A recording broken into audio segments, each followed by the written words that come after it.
Oh, shit. Zero losses. Still, in order to get any named opponents that actually mattered, I knew I'd need to crack a few more skulls. One of those skulls was in this bloke's noggin. Unfortunately though, Uncle Dana played his ha-ha sucked in card and informed me that despite my 6-week training camp geared towards my scheduled opponent, which is complete bollocks because I never prep for anyone, he pulled out and I now had a new one. The fight started with me getting every single tooth in my mouth knocked out, which then naturally sent me into Hulk bash, Hulk smash, Hulk take all your cash mode. Here's a nice montage of me laying on top of him and slapping him in the face repeatedly until the ref finally calls the fight.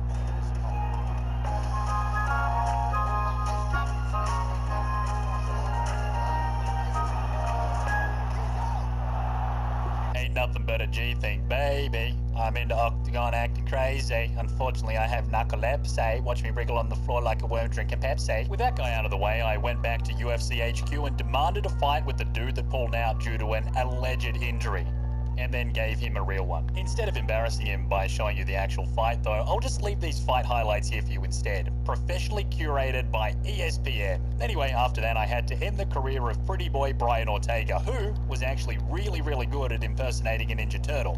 But despite my gut instinct to help the injured turtle, I stayed on my feet and kicked him in the ass instead. Then I kicked him in the mouth and put him straight back down again. Permanently. Now I needed to smash the bog out of Walmart 47 and fellow Australian Alex Volkanovski, which I obviously did in glorious style.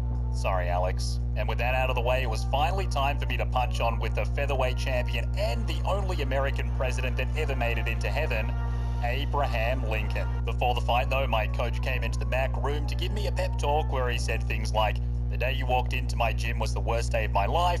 Your head is really weird and not like the other kids," and pointed out that I was wearing a shirt on top of a shirt and that I was an idiot.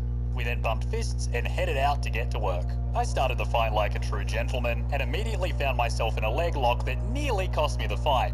Fortunately, the bell saved me, but I was just warming up anyway. If I'm being honest though, I was pretty mad after that, so I gave him one of these ones, but he got back up and tried to do some Matrix crap, so I pimp slapped him in the mouth and knocked him back down again, and just like that, the featherweight strap was mine.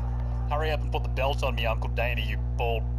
Anyway, at this point, all that was left for me was to move up a division and become a 2-division champ, beat up Khabib and Conor, and finally get recognized as the greatest fighter that ever lived. While I waited for Uncle Dana to organize my super fight though, I made the most of my time by beating the skid marks off Max Holloway, Frankie Edgar, Renato Moicano, Korean Zombie, and even Calvin Kattar, just for good measure. But fortunately, when I got back to the portable toilet under the bridge that I call